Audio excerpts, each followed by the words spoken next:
Here we go, folks. We're back here for episode 5 of Bel-Air, PA to LA.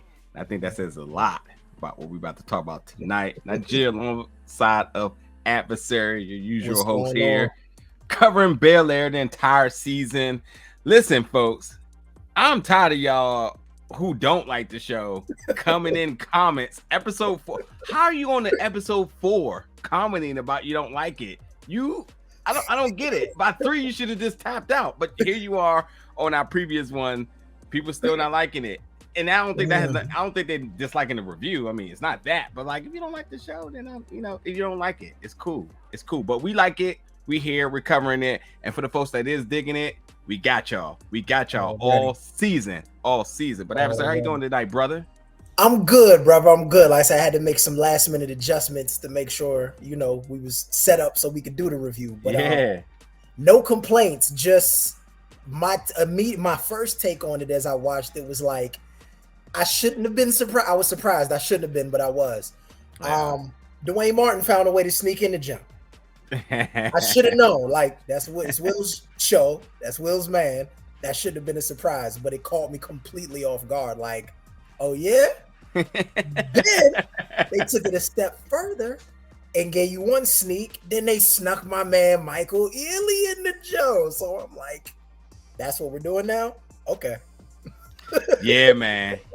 Look, let's we got a lot to talk about. So I'm just gonna give a quick disclaimer that I don't think we're gonna go in flow of what was happening in events of the show, because there's a lot of connecting things. There's connecting things from one part of the episode to another part that we should just all talk about together. And then I think there's some connecting things in terms of things we were saying last week to things that actually come to fruition this week. But you brought up Michael Ealy, so let's talk about him. And I gotta say, anything that Michael Ealy in automatically turns into a thriller, and he becomes the creepy, obsessed husband, boyfriend, ex-boyfriend, neighbor. It's just his role.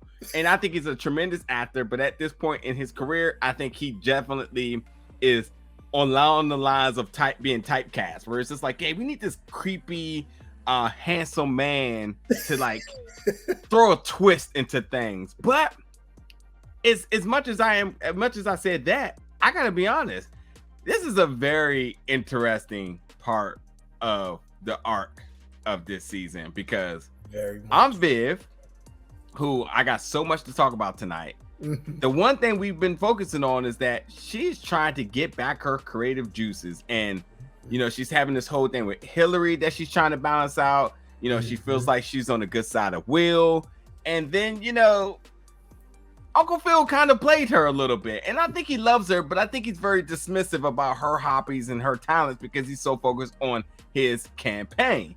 Yeah. So we all know how this we know how this go, right? How it plays out. Yeah. So we saw her kind of struggling in terms of like, oh man, I want to put something on the canvas. I just don't know what to do. So she starts going back down her past a little bit. Here comes Michael Ealy's character, who I didn't catch his name, but he sees her for who she truly is. And I got to tell you folks, keep your significant other close, because if you do them wrong and somebody else comes in saying the right thing, which you see in this case, light bulbs start going off. And now it was definitely like, yeah, and I got the same vibe. It gave me very much like foreshadowing the obvious almost. Out of nowhere, Michael Ealy enters. Oh, you're trying to get back into art? Yeah, I got an art gallery. Oh, matter of fact, you know what? I got this spot that I saved for you. So when you're ready, you can just come bring. Everything about the setup of the scene was like, yo, is she about to creep on Uncle Phil? Are we foreshadowing some more drama? So I definitely got that vibe. I totally agree with you. And I love how they presented it, because it could go like that. She might stop it. She may not. It could still go either way. I believe in her, so I don't think she's going to go off the rails. But I do know that he is saying and doing the right things, which is going to create some very weird energy within the household. Because I mean, let's talk about it. He comes in and he calls her Vivian Smith. Vivian Banks. I was like, oh, he knows what he's doing. He knows exactly how to like soften her up, and it landed right. And he's been saying the things that she's been wanting to hear. Yes. He said, "I believe in you," and that right there was all she needed. And in case anybody don't understand how words are so moving, think about when Aunt Viv said that to Hillary, and how it just all that tension they had for the last 2 episodes went away. Gone. Yeah, because she did like just in mid sentence just jump up and just hug her. Exactly, like that's the moment I was waiting for. Thank you, Mom. You're right, and I think again with the way I guess you would call it the cinematography, but the things that they had the actors do, like the nuance things.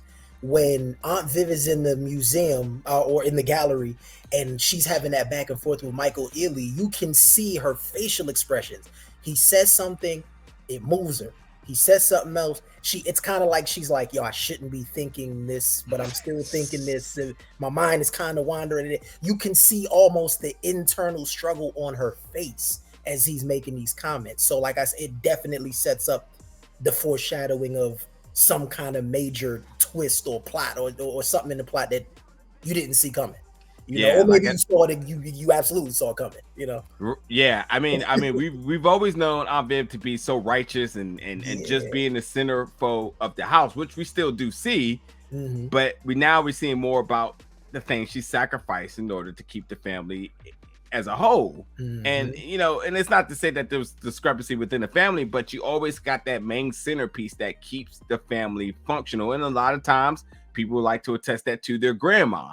But we see this in Aunt Viv, this is why she's called our Aunt Viv, because a lot of her morals is a lot of the things that we want in our own household. You know what I mean? Absolutely. So while we know that, we also see now that she also had a lot of conflict of her own.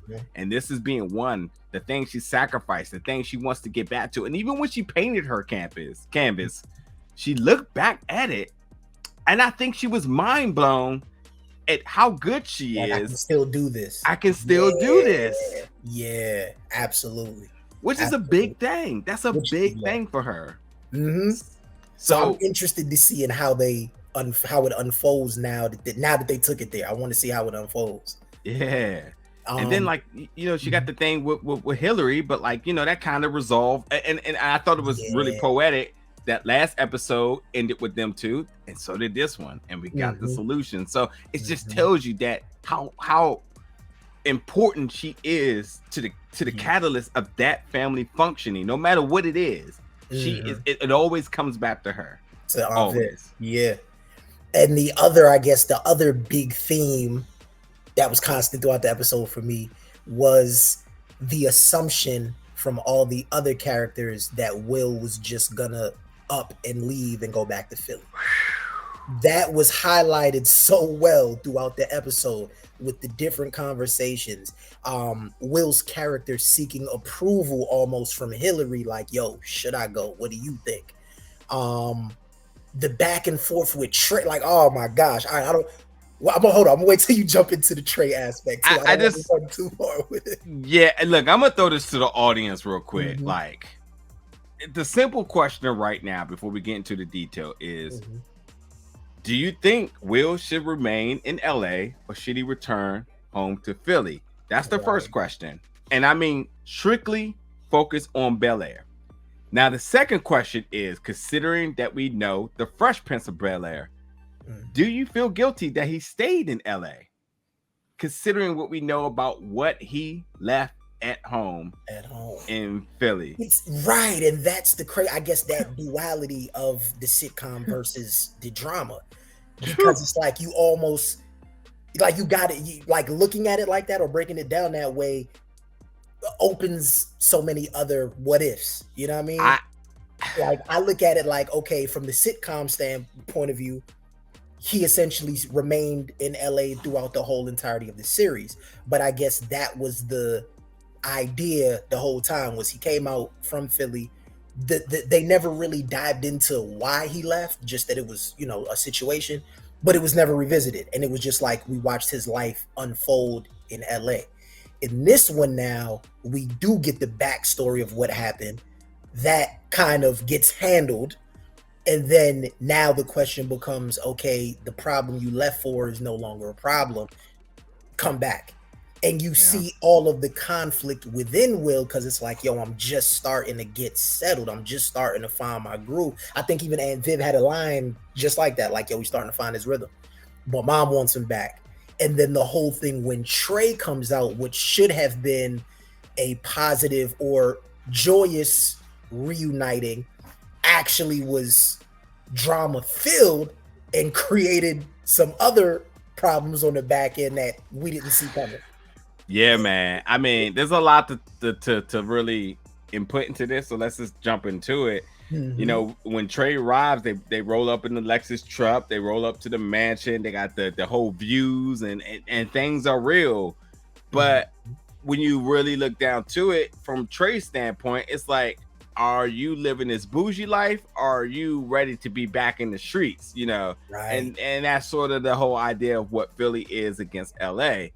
And we see that challenged on so much. And this is literally what Will's dilemma is if I am willing to give this lifestyle up to return back home, or do I belong here?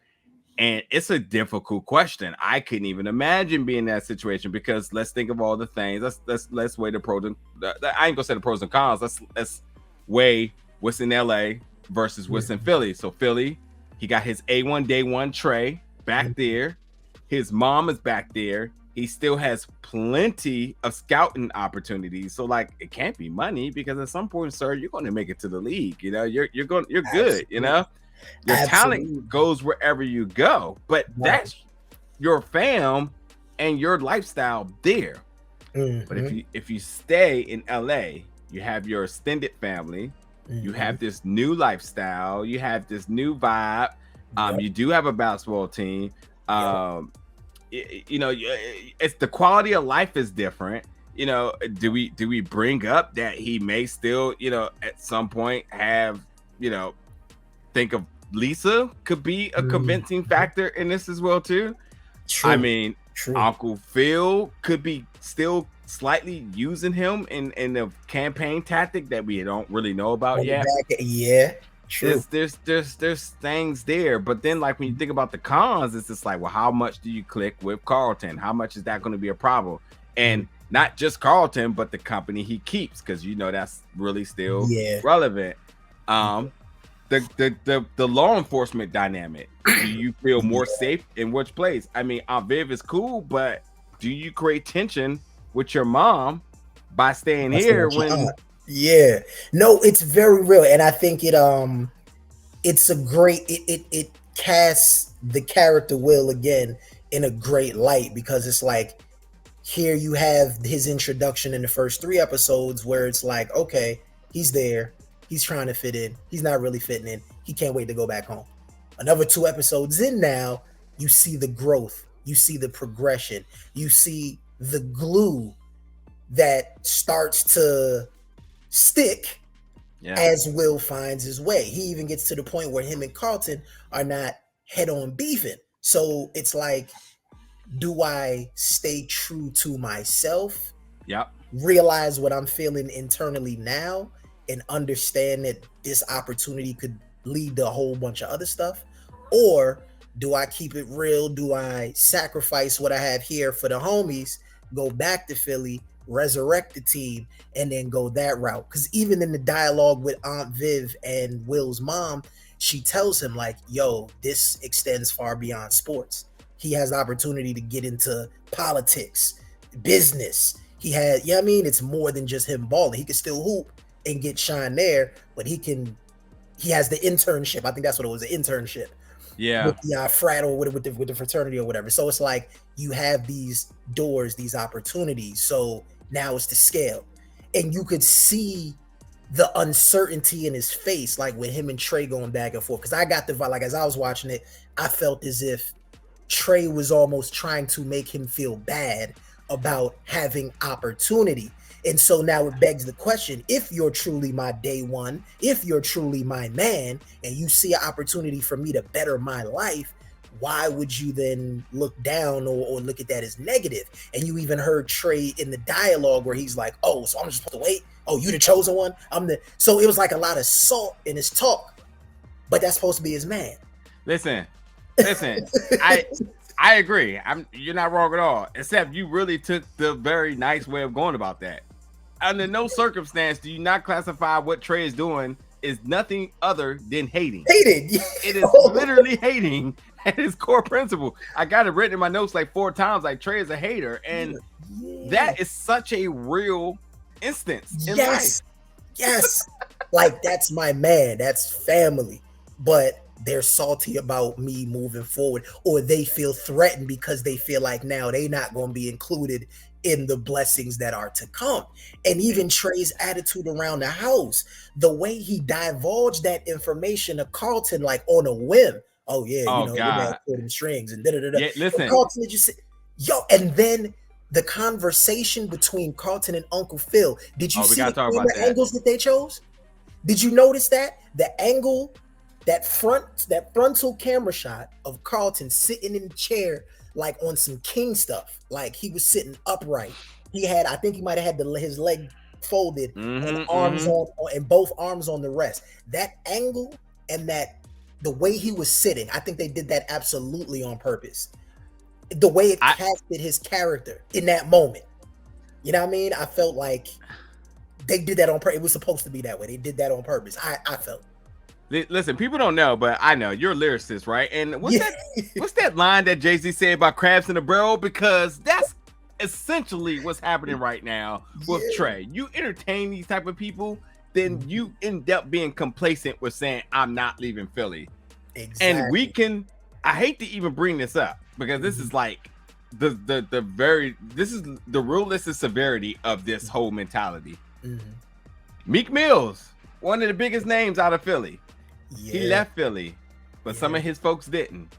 And the folks that didn't now have RIP song lyrics in his song. On their songs. Facts. Because they wanted to stay true to the streets, and it doesn't work out.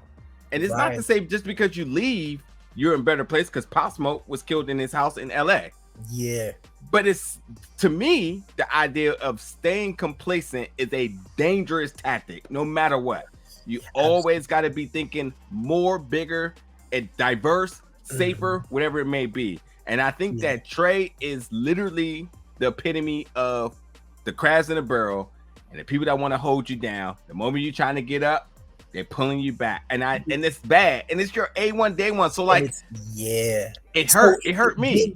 And I love the fact that this is A1 because it presents conflict. It presents deep conflict within the main character, because now he has to make a move or a decision off of how his man is acting. Yeah, I think Trey is what would you call that? The representation of everybody that you know that wasn't concerned with doing better. It's like certain people don't want to know no better. So even with your intention being positive, or you trying to put them onto a different light, some folks they're okay with being, like you said, staying in the hood, being on that block, being in that area.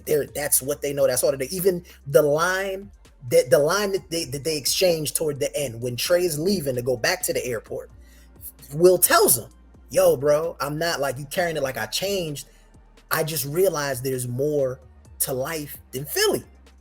Literally. And what was Trey's response? "Oh, well, for me, not it's me. Philly. Yeah, not me." Literally, like that right there summed it up. It's sad. It's absolutely sad. It's absolutely sad. Yeah, it hurt me, and I thought they shot that scene very good. Very well. I mean, the dialogue was good, but even if they didn't have dialogue, I think it told the story by just looking at their faces. They were hurt. And I like how Will made it very clear to us, the audience, to when he went to Aunt Viv and said, like, nah, I think this is a wrap. But listen, that's a huge sign of maturity too, because there's been times in my life where you think like, oh, we're cool, we can always make it happen. Yeah. Not always. You don't learn it that moment, but it takes some time, you know? And the funny thing was, it was real, it's crazy, because I didn't know this was the direction that this episode was going to take. But at the start of it, in the back of my mind, I'm just thinking like, randomly, from the last episode where Hillary and Jazz started building, I'm thinking to myself, okay, how are they now going to, or I wonder what's going to happen with Jazz and Will. Like, I'm just kind of saying that to myself. Because in the original Ooh. sitcom, they best friends. In this one, they're kind of more acquaintances, but they just cool, Oh, good right? point. And Good then point. here Trey comes, who is the best friend. They have their whole situation, and now it sets up the very question. Okay, so if he's back in Philly or y'all not rocking, how does Jazz fit into that? It opens the door Good for point. that, for their friendship to manifest and become what it was on a sitcom. Because even if you remember, I think it was episode 3 where Will was off he wasn't focused, and Jazz was like, "Yo, talk to me. What's up, man? What's going on?" Yeah, Right, and that man. was their first You, moment like that real friend moment. you And know, then you, it's from there just continued to build. And then when he saw him in the store, and the other guy came in, and he's like, "Yo, you like, yeah, he be in here all the time." And yeah. you see it, so you see the seeds being planted of they're really about to be close. Yeah, man, you're absolutely right, and I can't wait to see in terms of when does that all come to fruition, because it might be next Right. episode based on that. I agree, but yeah, to kind of wrap up this portion of it, Will has to make a decision as to does he stay in LA or does he go back to Philly. I mean, LA, he's getting VIP at the concert, seeing D Smoke, You the smoke. lavish life. I mean, Yeah. he's doing good, but does he go back to Mama, and who's really still rooting for him? Who Mhm. says she's not done parenting? Right. Viola Smith is out Right. here wanting to make her Want a presence baby back. known, want Yeah. her baby. So, and it's a difficult decision. And I tell you what, I hope this show gets many more seasons because I would Yeah. love the idea if he goes back to Philly, because I know we all know he's going to be in Bel-Air, but I would love to know that he did not give up on his mom, because that hurt. That hurt too. The fact that he's like, "What if I stay?" And I'm like, "Oh boy, you're making a decision. You're making a bad decision." We've all had temptation of the fast life, of the fast Mhm. cash, of the fast ass. All of these things that we've like, this is the way, and then you Mm. realize it the next day, like, oh, maybe Maybe, not. And I yeah, maybe not. and I'm not, and it's nothing about Philly, but it's like, that's your mom, boy. She knows Right. you better than anybody. Why you go to Aunt Viv? Who I think Aunt Viv is exactly the role that an aunt plays. Your mom is reading that room and she is on FaceTime. She is Mm. remotely knowing what's going on over there. That's huge. And it takes maturity. I think we all been there, especially us as young men, where we Yeah. think that we're grown. We don't need mom no more. Right. No, and then very at some true. point, Very and at true. some point, you just saw like, man, I need my mom, man. You know what I mean? Right. But I thought it was very big of his mom to tell him, "Yo, no matter what, I support you." So if Yeah. you feel like your journey is telling you to stay there, or you feel like that's the wave, I'm gonna support you no matter what. You know what I mean? I Just love you. I want you to come home, but I support you. And I thought that was real big, because when she had the convo with Aunt Viv, that it wasn't the same energy. It's like, "Yo, I'm not yeah. done parenting my son. I need him back here." Da da da da. But then when it Yeah. actually comes to it, she's able to relay to Will, like, "I'm gonna love you no matter what. I'm gonna support you no matter what." Yeah. So a couple of things I want to talk about really quick. I'm just gonna knock out these little quick things real quick, and folks in the Okay. comments, let us know your thoughts. I mean, one, we know that Uncle Phil, now that the statements that he made last week about defunding The the funding police. the blue, Yeah. it's coming to haunt him even at the Yes. concerts. And like, while his polling polling numbers are up, there's Hmm. some good and some bad about it. I'm not really interested into the politics of this, but I think it is going to play a part at some point. But while we're kind of going through this power struggle of things, we just know that like the things and his influence is Hmm. truly important. So the things he do, the things he say, at some point can always play a factor. Play a So that's part. all I got from that. You But can I even give like, to your put to that very same point, they threw a tidbit in it. They threw us a bone. So you see the blowback from the comments about defunding the police. You see the blowback from them saying he's taking too hard of a left stance as opposed to a more moderate stance, right? But in that last conversation with Dwayne Martin when he's back at the house, what does he say to him? "Well, I guess it's a good thing I got my own millions." Little bone right there, like, okay. So he might have to end up going renegade with the campaign and saying, "Yo, What do you say? The donors got nervous. So our donors are nervous. All right, cool. I got bread in the bank. We're gonna do it. I love that. I love Yeah. that, and I like Also, how they snuck that in there. Dad. I just quickly sneak something in there too. Not fucking with Lisa's dad, but hey, next comment. Let's talk about Hillary. Go ahead. Go ahead. Speaking of Lisa, as you said, Lisa, did you see how Carlton flipped that little thing on him toward the end? Right after the conversation with Uncle Phil, he goes in the room like, yo, stay away from Lisa.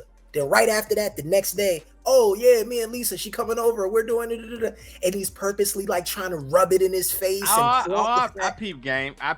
Look, let's talk about Carlton here, who you know the information that he obtained is obviously because hating as Trey. Yes. I don't even think Trey was drunk. I think he was just being loose lipped and just hating. Exactly. Sometimes people get such a hater rush that they think they drunk or high on some other shit, but like he literally was just hating. But yeah, Carlton got this information. Now, this is not going to be a popular comment. I 100% relate and feel with how Carlton, when he went to his dad to say, I can't believe that you went against your principles to help out Will. And the reason why I relate to him is because, and it's not in direct correlation of like my dad or anything of that sort, it's because I've also been brought up on the principles of you need to do these things. You need to live within this box in terms of like ethic codes and safety and following the law and instructions and so on. To the point that it shook me up to a point that like, I don't have any chances. You got to get it right or else. And that else is like, you figure it out. It ain't like we're going to run to your help. So the fact that Carlton was basically like, you told me all this because this is how I need to be raised. Right. And then Will fucks up and you go save him. So good. Oh, excuse me. And that's the irony of life illustrated in the show. It's the irony of life because I understand what you're saying and that's real. But if I was Uncle Phil, I would have probably had to explain it to him the same way. Like, listen, absolutely. I told you to do A, B, and C for a very specific reason. Absolutely. Yes, absolutely. I'm stepped out. I'm sidestepped the principles, A, B, C, or what have you. But what Carlton has to realize is if I don't break the rules, so to speak, in this case, my nephew dies. Yes, ultimately. I think you're spot on with saying it's the irony of life. And again, I think what's happening within this show is that there's a lot of lessons being learned on the moment that when you are at some point in your life as being an adult, you look back at these moments, you say, I get it now. Exactly. And that's where like this gets interesting because the writing, which we assume that everybody involved in the writing are adults, are able to really specifically remember moments in their life that was game-changing, pivotal to becoming and almost manifesting the person they are today. Looking back at this show is special to me because of that note, because this is like, damn, I do remember stuff like that. I would have never, ever thought about it in this detail, considering what I know now looking back. But the way how they're going back into it, it's the nostalgia of the franchise, but damn, if it ain't the nostalgia of my own damn life, this is crazy. Yeah, it's very relatable. And to that point with the the whole kind of coming of age thing, they took it up a notch with Ashley. Same deal. I thought there was some foreshadowing at the dinner party. Everybody in the comments was going at it. Yes, because all of the influencers. So each influencer was like having their own conversation with a particular person. The influencer that Ashley was talking to, I thought was very telling. That was the one she spoke to, the subject matter that was being discussed. Right. So and then that reveal. Yeah, let me jump in there real quick. So Monica, going by the pronouns of they and them. One, I thought it was fantastic to be able to introduce pronouns. It's something that is still a big learning curve for a lot of folks. Yeah. Right. So I love that the show, I'm not going to say woke because now woke has this negative undertone to it, but I like that the show is aware. And I like that you have somebody like Monica and you're not like beating people over the head, like learn. But in fact, you introduce this character in a very very minimalist educational standpoint Yes. that you dissect easily, and you say, cool, I get it, I get it. And you understand why things are. I mean, the entire dialogue here was just fantastic. But in terms of the educational standpoint, it's definitely something that you want to go back to and listen to and digest. But in terms of the story, this is very telling for Ashley's art, because people were calling it last week in the comments, and they say, I got a feeling that Ashley's going to do this, this, and that.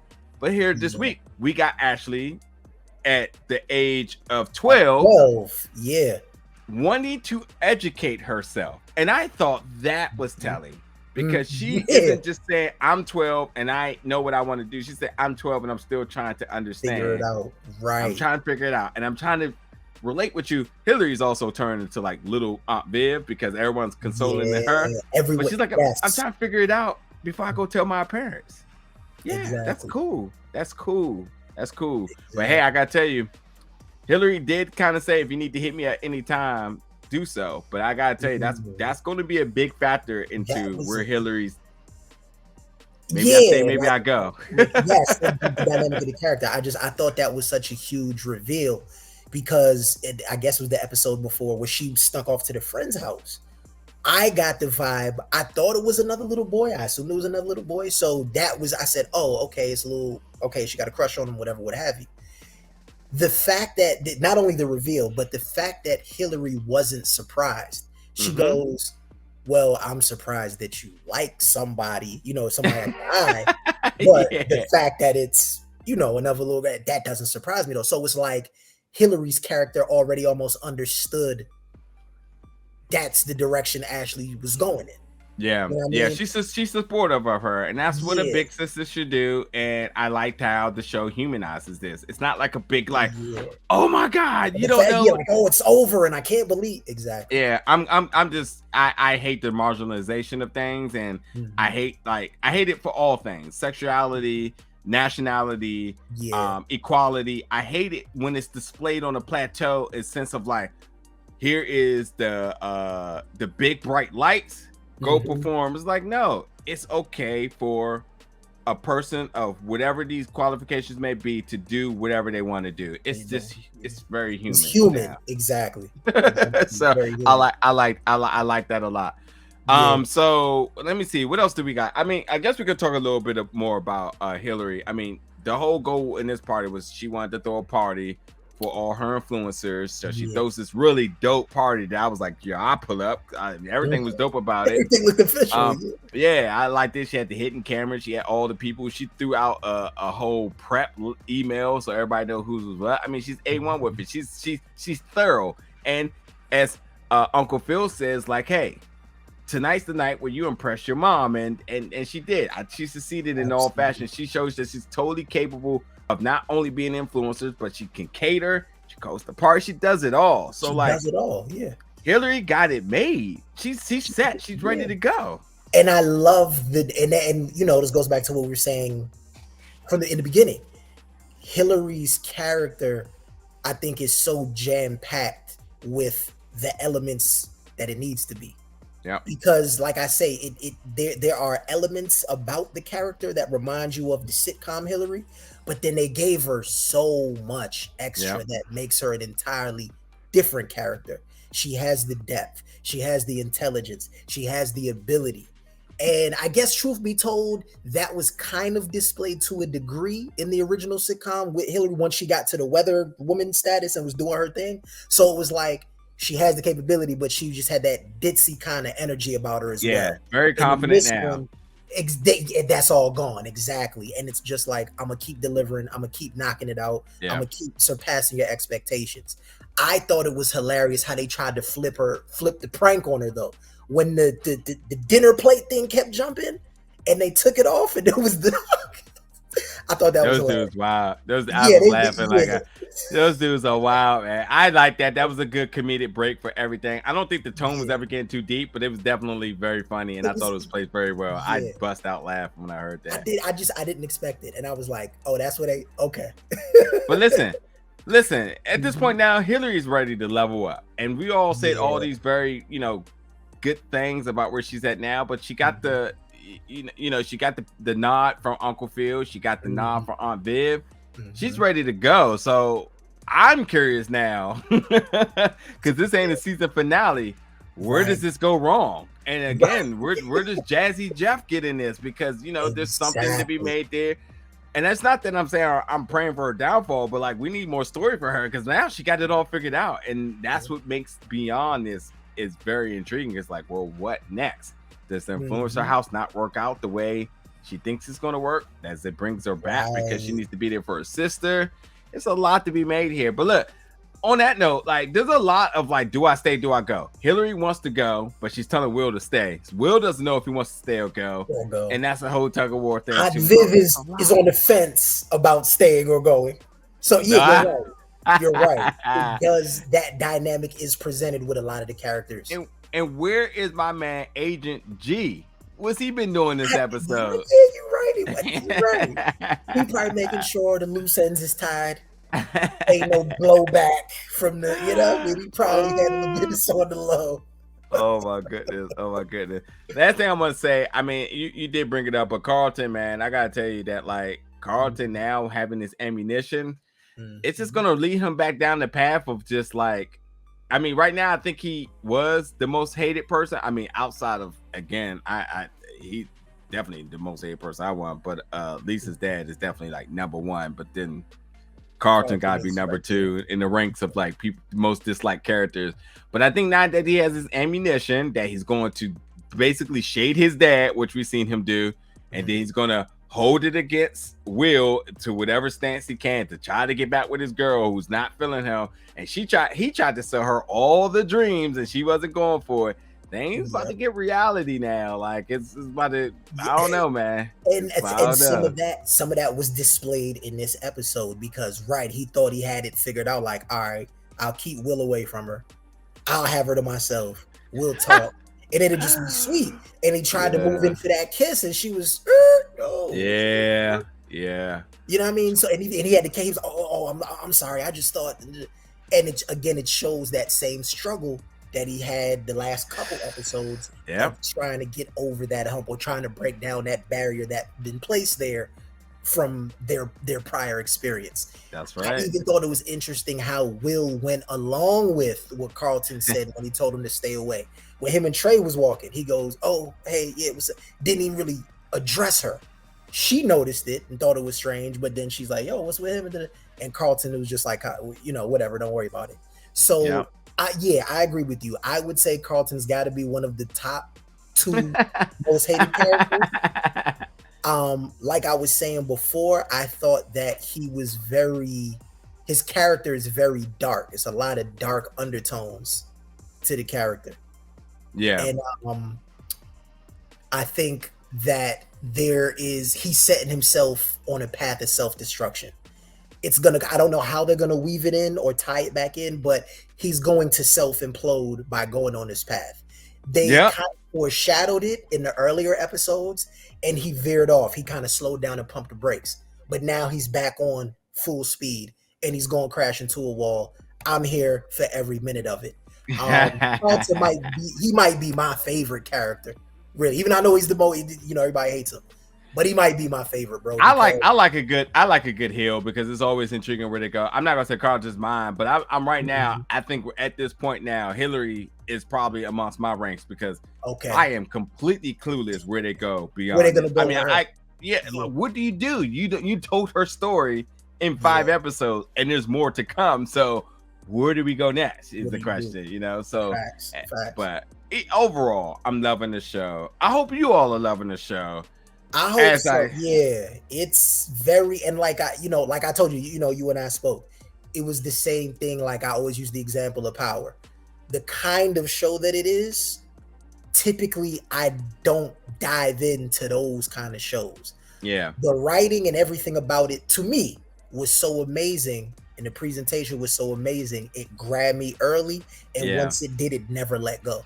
Absolutely. I feel the same thing with this show. I didn't know what to expect going in.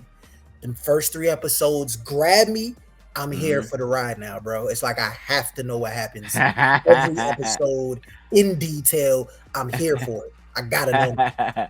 Listen, it's all good because we're gonna be here. We're gonna Yeah, be here. We're gonna already. get through the entire season. Folks, I want you all to tell us your favorite parts of tonight's episode, predictions for episode 6, and all that good stuff. Rock and ride with us the entire season. We'll be back here breaking it all down. Again, this is Bel-Air episode 5, PA to LA. Jump in the comments, give us all your thoughts, all your expressions, all your reactions, all of that. And we'll see you back next week for episode 6 for the only recap you need to check out right here. BGB, Thank y'all for watching. That's right. That's right.